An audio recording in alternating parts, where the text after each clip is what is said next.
喺港珠澳口岸附近有個湖景屋苑，最近呢幾年呢係最受我哋香港街坊鍾意嘅。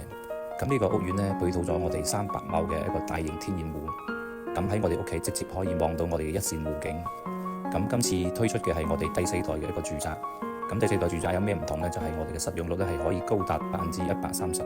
咁呢個110平方嘅4房2廳2衛戶型係南北對流，可以一線望到湖景嘅一個戶型。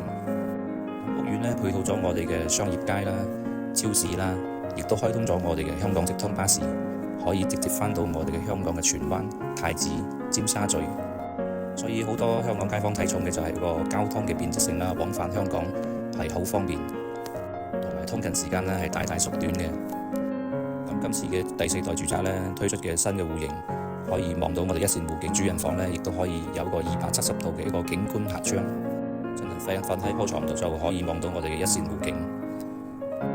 咁主人房亦都係贈送咗我哋嘅一個衣帽間啦，可以根據自己嘅需求定製自己鍾意嘅一個風格嘅一個衣帽間嘅設置。咁主人房嘅衛生間呢，亦都係做咗我哋乾濕分離。